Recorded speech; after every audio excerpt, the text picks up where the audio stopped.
I think diversity, equity, inclusion is a very important initiative.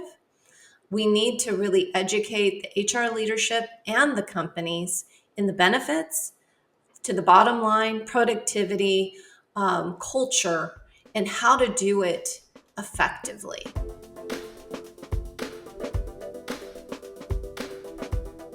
Good morning, HR. I'm Mike Coffey, president of Imperative, bulletproof background checks with fast and friendly service. And this is the podcast where I talk to business leaders about bringing people together to create value for shareholders, customers, and the community.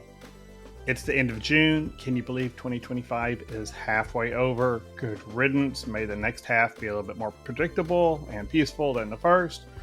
And I'm joined by Jill Koob to talk about recent news items that caught our attention this month. Jill is the founder and owner of Energize HR, an HR consulting firm that focuses on training solutions, strategic HR and organizational development, and human resource support. Welcome back to Good Morning HR, Jill. I'm excited to be here. I'm excited to see what we end up talking about. This is going to be fun. Well, let's just start with another month, another Title VII decision from a court. Last month, Shannon Norris and I talked about the Northern District of Texas decision that rolled back parts of the EEOC's guidance on sexual harassment under Title VII.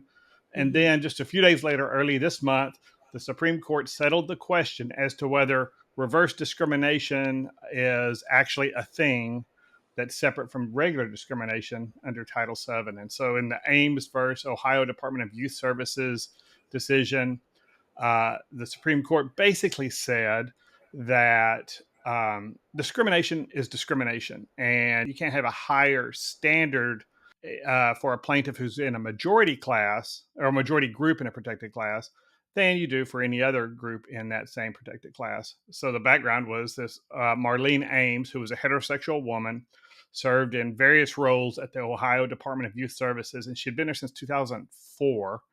In 2019, she applied for a new management position that had just been created, and she didn't get the job, and a lesbian woman got that job. Shortly thereafter, lesbian woman, that's probably redundant, but shortly thereafter, she was demoted from her program administrator role, and that role was subsequently filled by a gay man. So then she brought suit, basically what we would have called a reverse discrimination suit back in the day, under Title VII, alleging that her sexual orientation was the reason for both the denied promotion and then her eventual demotion. And the court, because it's the local district court and the appeals court, both said, look, if you're under our precedence in this district, if you're a plaintiff who's in a majority population in a protected class, you've got a higher standard of proof requirement than somebody who's in a minority group in that same protected class. So they basically rejected her case as she appealed to the Supreme Court. And what kind of surprised even me, I think the court was completely right, but it was a unanimous decision from the court. And qualifiably, the most progressive justice on civil rights, Justice Ketanji Brown Jackson, wrote the opinion. And so this wasn't some, crazy right-wing opinion. Fortunately, it was a unanimous decision. So we've got some real clarity on the way that the court really sees Title VII. But they basically said discrimination laws protect everyone. And there's nothing in Title VII that says it specifically protect minority groups. We always talk about, well, this person, is she in a protected class? Yes, she is. Well, we all are. We're all in protected classes, right? I mean, we all have, a sex. We all have some philosophy or religion or something like that. We all have. And so what they're really saying is that this idea that you don't have special status because you're in a minority group inside that protected class. You have anything else to add on your insights from that case, or then we can just roll into the takeaways for employers? No, I thought the opinion read by Ketanji Brown Jackson was, I think everybody agrees that people should be considered based upon what they bring to the table, their experience, their skill set, their leadership ability, and honestly, if I were in the running for a position with another man, I wouldn't want the position just because I'm the woman. I would want the position because I'm the best qualified person for the job. It would be insulting for me to get the job just because I'm a woman. And Katanji Brown Jackson said, "This is what Title VII is about. It protects all people based against discrimination." That is purely what the law says, and I thought it was really well done. Really, it's just this woman may not win her case, but it allows her to bring the case. Right, and that's the other thing we always have to remind people is that the Supreme Court doesn't rule on the facts of cases generally. They're just saying this is the framework under which the law should be reviewed by the lower courts. And so this thing will go right back to that federal district court now, and she'll have the opportunity to make her case. And maybe she's got one, maybe she doesn't. But we've seen, especially after George Floyd's murder, a lot of companies set things that even then I was saying this isn't legal. How do they get? They're not going to be able to get away with this when they set specific quotas. We want, we want 60% or 40% of our management to be female, or in this protected group, or in this minority group, or whatever. Management bonuses are going to be set on hitting those goals and things like that. Mhm. And even then, I was, and I'm sure on this podcast I said I'm not sure how those things can be legal under Title VII. And now we've got clarification from the court that that's not how you do it. And Mhm. I get it. I mean, when the Civil Rights Act was passed in 1964, there was on its face just pure discrimination, especially against females and minority race and color. And I think this court decision is recognizing, okay, we've moved. That's, in the last 50 plus years, we've I moved a long way. We've moved a long way, but There is. there's still bias. Right. There's still discrimination in the workplace. And diversity, equity, inclusion programs are important. People misunderstand them. We Right. need to widen the pool. Again, and I've been in this position, if I'm vying for a promotion or a job and I'm more qualified than the gentleman that can golf There and you he go. gets the job, you know, that is something that we need to look at. Who is going to be best able to serve in the role for that company? And this is where HR has a huge role, is where we can really identify these hiring biases and we can show the benefit of having a diverse workforce. I think diversity, equity, inclusion is a very important initiative. We need to really educate the HR leadership and the companies in the benefits to the bottom line, productivity, culture, and how to do it effectively, where no one is excluded, where the best and brightest are hired, whether it's the people that have a disability, those that are persons of color, age discrimination is huge right now, sex discrimination, religion, ethnicity, national origin.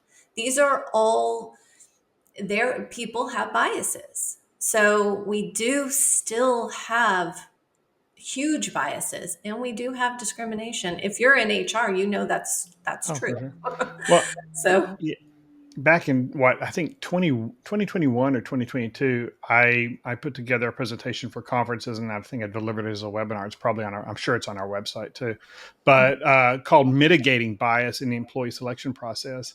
And I talked at the very beginning of that presentation about why diversity efforts are failing, because they don't work. Telling people that they inherently are bad because of their majority class status, of calling out specific people for their biases, not recognizing everyone has bias. We mhm, all have bias is just a preference, right? And sometimes we recognize that, and sometimes we don't. And the more that we can personally recognize it, the more we're able to mitigate it. But I think the real key that HR can bring to this, because we in HR, we're the ones who are designing the employment selection process, how we recruit people, where we recruit them from, how we select who gets that first screen, who moves past that, what tools we in training we give to leaders to Absolutely. select their next employees. We've got a giant impact on that. But changing hearts and minds is not HR's job. I don't think we can do it. What you've got to do is build processes and have a message from the very top of the organization, not from HR, but from your most senior leadership saying, this is the kind of organization we are. We're a Mhm. meritocracy. And I know that's a dirty word it's become a dirty word in the last 6 months, but we are a meritocracy. We want an organization where our systems, our leadership, bring the cream of the crop and it rises to the top. And so let me Mhm. mix as many metaphors as possible there. But yeah, we want the very best people in the organization to excel and succeed, because that flourishes the entire organization. And I think that idea, and I think companies that are moving away from the DEI label and still maintaining their systems in the background, I think that may be the wiser decision, just because words mean things to people. And when you use Mhm.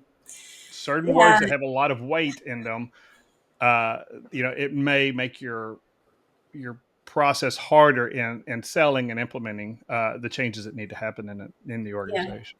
Um, I hate the fact that DEI has been hijacked and labeled as illegal.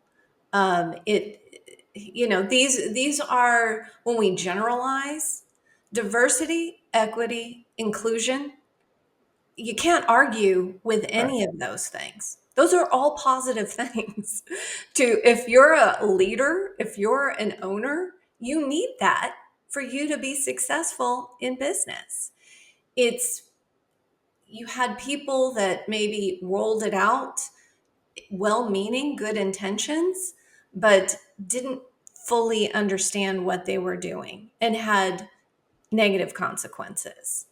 But to abandon it entirely, I think there are organizations, large companies that are pushing back. Like, we do embrace diversity, we do embrace equity. That's what meritocracy Right. is. Inclusion, whether it's, we've all been there. HR, you've seen that one person that's not invited to lunch. I mean, inclusion doesn't mean diversity or discrimination. It could be, oh, they're a little weird, I don't want them to come.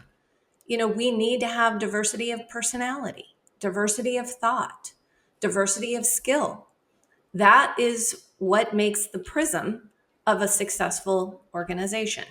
And I do believe that HR has an impact with training their leadership, with showing the facts and the figures of what we can do to drive the company's success. When HR comes into the role and says, "Hey, we just need to have a DEI program because check the box," that's Right. not going to be a compelling argument to any business leader or owner. They're hearing the news, they're hearing social media, they're watching social media and hearing from their friends. No, let me tell you about why this is important to the business. Let me show you the bottom line results. Let me show you the dynamic that can happen if we do this in the company. Let's look at who our emerging leaders are. Let's make sure that we have the best and the brightest, not just people that look like you or me. We need to really look at skills, talents, ability, experience, just their perspective coming to approach an issue and a problem. That's what makes a company great. And I've worked with companies that embrace that. I've worked with specialty construction companies and it looks like the United Nations in their office. They're like, no, we look for the best and the brightest skills from all over.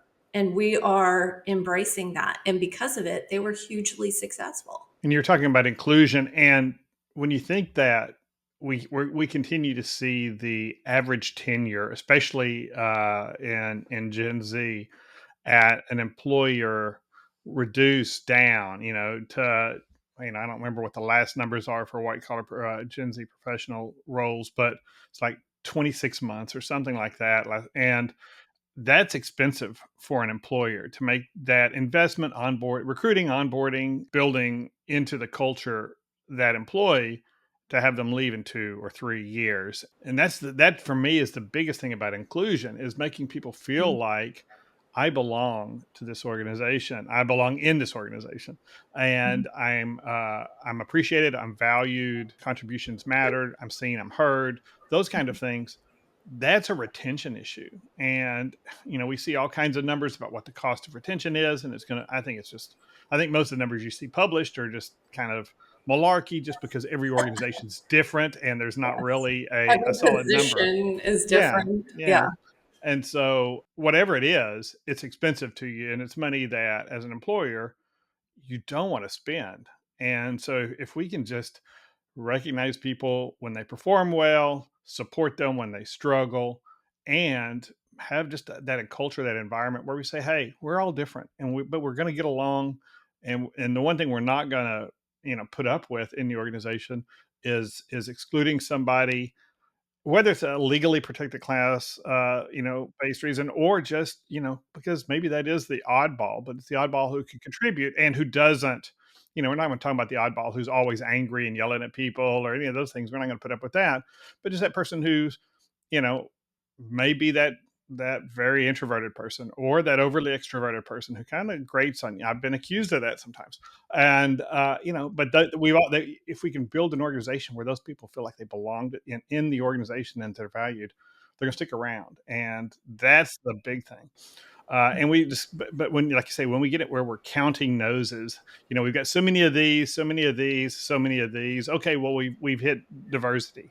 Well, that's not a diversity goal, right? I Mhm. want as rich an applicant pool as I can get, and then Mhm. I want to, select the people who are going to perform best in my organization in the roles that I need filled, and then I want to bring them on board and make them feel like they belong in the organization and that they're treated fairly. Yeah, I definitely think the diversity initiatives need to be casting your net wide, making sure that you have a huge candidate pool, not just fishing in one area, Right. but casting your net wide to get the best and the brightest talent out there. And there are some positions in Gen Z and some generations that are going to be transient. It's not necessarily a bad thing, because every time you bring in new talent, you do get new information. You just get a little extra from that. Looking at a diverse age workforce is so important as well. I have Gen Z, I have millennial, I have Gen X. I'm on the cusp of a boomer. We do have diversity of age. We do have diversity of thought. We will debate and we will come up with the best solution. We have different styles. We do our disc, we're all over the place. That's what really, we end up coming out with the best solutions because of it. Getting too deep and beating this horse to death, I think that's the real trick. I mean, you mentioned age discrimination, and I think it is the calls. There are active calls for age discrimination out there. You see, especially in social media, from especially younger workers saying we need to get rid of these boomers, have to retire, we got to get them out of the workforce so that these jobs are available for the next generation. And even people I really have respect for their insight, Scott Galloway being one, the podcaster, Mhm. and professor who, and he says it's time for these boomers to retire and make room for the next. And I just think that's short-sighted too. You've got a lot of Mhm. institutions, but what you ought to have as an organization is a way. Those boomers have probably been with you a lot longer because that's their mo. They tend to stick with employers longer, but Mhm. they've got the institutional knowledge, and you should be actively trying to transfer that Yeah. institutional knowledge to the rest of your team. from those folks, and let them be mentors and give insight. Some of them have the tendency, as I find myself doing, oh, we tried that and it doesn't work. That's not how we do it around here, things like that. But so they've got to moderate that. But at the same time, if you have tried something, and it didn't work, what were the lessons learned? Maybe this next generation can figure out how to do that. Right. Yeah, absolutely. So let's talk about PTO. There was an interesting Goldman Sachs. They've got a benefits consulting arm called ACO, but they did a report about PTO and the different ways companies are using PTO to give their employees more flexibility. And we all heard, 3 or 4 years ago, unlimited PTO was a giant deal, and everybody was running out to do unlimited PTO.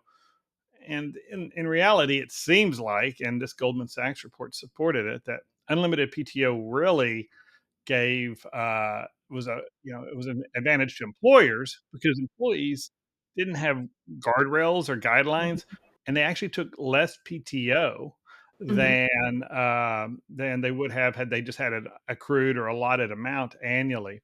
Mhm. And I said it worked to their employer's benefit, but it really didn't, probably because you get employees who are burned out, employees who aren't taking time to recharge and do things that are just personally fulfilling to them, and work, and eventually becomes a grind. And I don't think that's where we want our employees.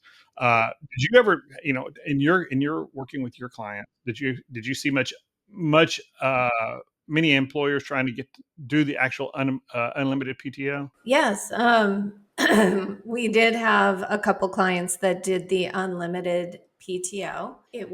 That was the case. There were managers that didn't or would frown upon employees taking time off, even though it was unlimited. Mhm. There was a culture of, you need to be here. You need to, butts and seats will get you the promotion. And so it kind of backfired because they did have burnout. We moved them to an accrued, but we also moved them to having the managers review PTO on a quarterly basis to make sure they're using that time, and train the managers on your productivity will actually go up, and retention and commitment to the job will go up if you have employees feel comfortable taking time off and they're taking a cue from you as a leader. If Right. you never take vacation, they will never take vacation. If you're late every day, they will be late every day. You set the bar. So really teaching managers to put the oxygen mask on yourself first. When you're on the plane, you can't really help anybody else until you put your oxygen mask on first. And so training managers to know that people are looking at their expressions, they're looking at their actions, not just their directives, not just their one-on-ones. And that's really important especially for mental health and emotional well-being of the employees. And let's take a quick break. Good Morning HR is brought to you by Imperative, bulletproof background checks with fast and friendly service. Identity fraud in employment is on the rise. Dishonest job seekers are using fake or stolen identity information to apply for and often actually obtain employment. In fact, if you've watched my webinar on preventing remote worker fraud, you know that the North Korean government has, for the last decade, been stealing U.S. tech workers' identities and then using that information to get real remote work jobs with U.S. companies, violating U.S. sanctions and perpetrating frauds against those employers. In order to better protect our clients, Imperative is introducing new tools to prevent identity fraud.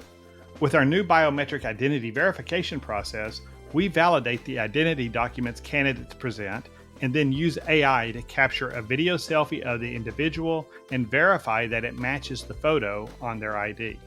And the whole process takes less than 5 minutes. For more information on this cutting-edge service, reach out to me or visit our website at imperativeinfo.com.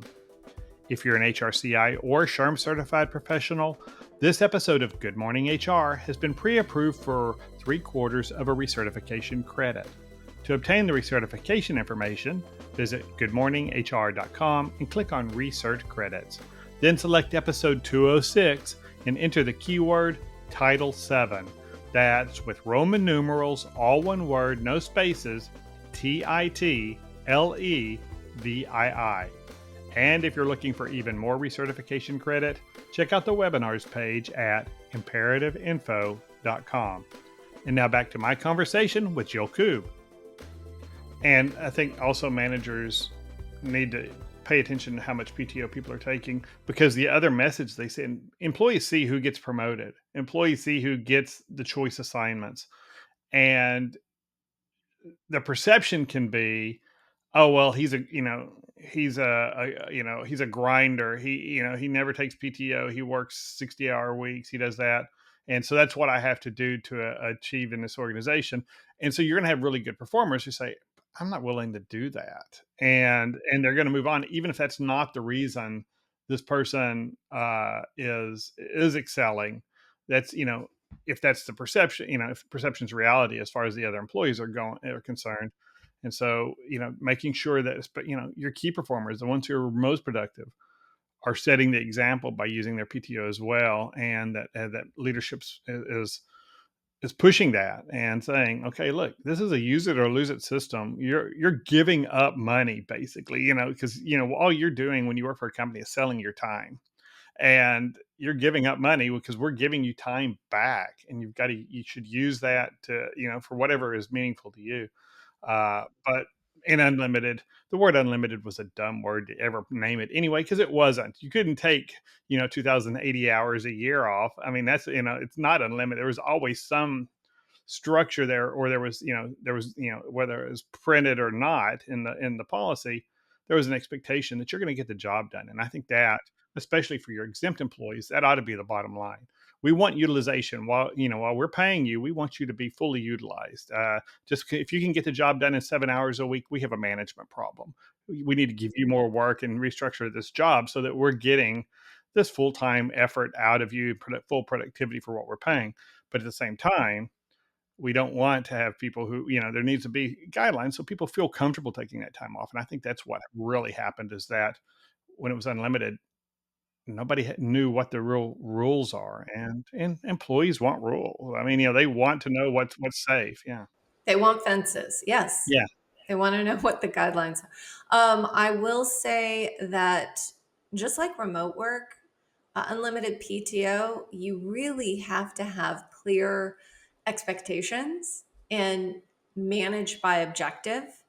And so a lot of people, or some companies, have thrown out unlimited PTO, but don't have KPIs. They don't have any clear objectives. They don't have really good job descriptions with what the expectations are. And so it fails. And you have generationally, people look at it differently too. Gen X, what do? We work 12-hour days, we grind it out. Gen Z, they're like, no, life is too short. I want I want to have some balance in my life. So yes, unlimited PTO, I think, was a experiment that has largely failed in a lot of companies. And so now, according to this Goldman Sachs report, working with some of their clients, employers are finding maybe more success in being flexible with how employees use those PTO hours, maybe converting them to help pay for student loans, or make additional 401k contributions, or converting it to cash, just saying, okay, look, I'm not going to take, I've got, 120 hours of PTO. I'm not taking 3 weeks this year. This is not something I want to do. I'd rather have 40 hours that back in cash. And I think that's a healthier approach. And they're still requiring you to take the time off. You can't cash all your PTO out, or you can't Yeah. pour it all into your 401k. So I think we're seeing that they're putting, the employers are wising up to say, yeah, employees want flexibility in how they use their money. And I think that's fair. Yeah. We don't have to be so paternalistic to say you've got to take the entire 3 weeks or whatever your time off is. Mhm. But at the same time, we can give you, but we want you to take some time off. So we're setting some guardrails, but we're giving some flexibility too. I think that's smart. I think you need to have a minimum of 2 weeks off a year just to recharge and refresh and be productive at work. And then beyond that, I think is up for negotiation. You have some companies that have up to 5, 6 weeks based upon tenure.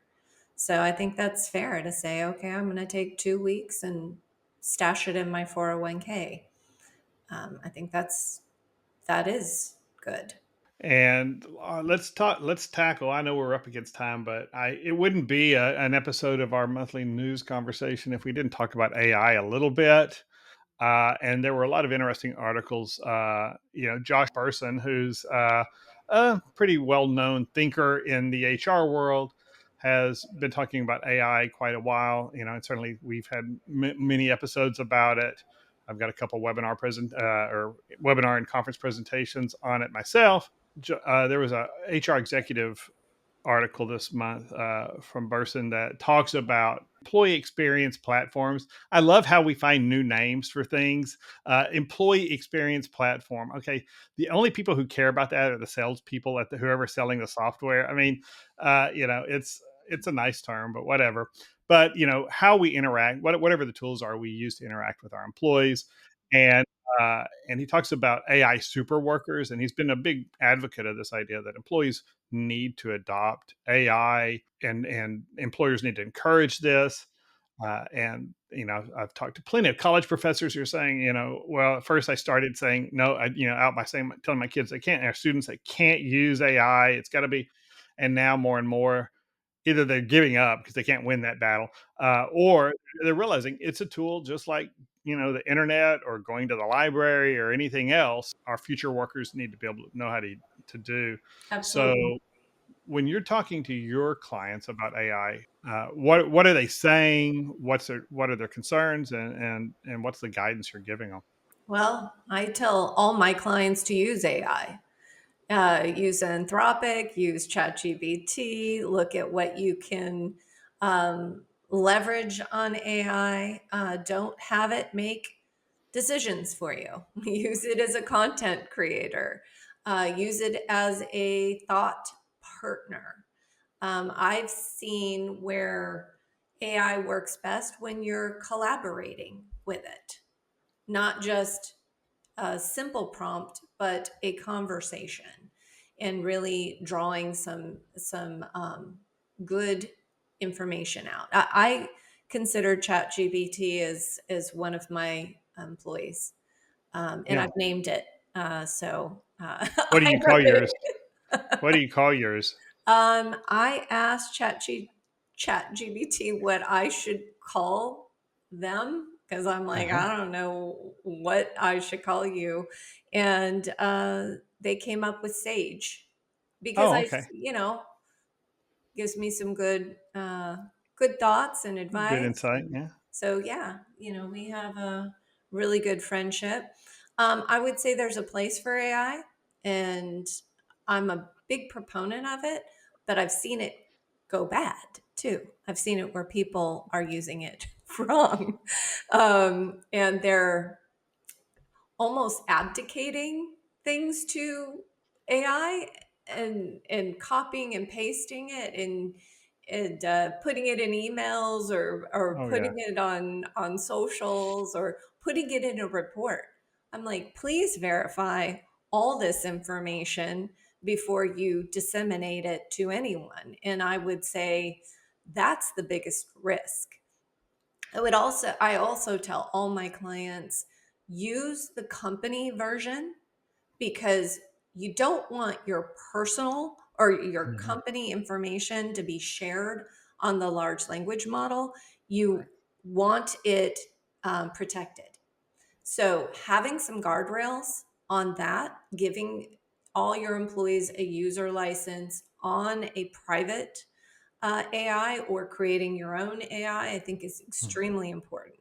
Confidentiality, having your company numbers, anything that's proprietary, should never be shared on AI models because it's all searchable.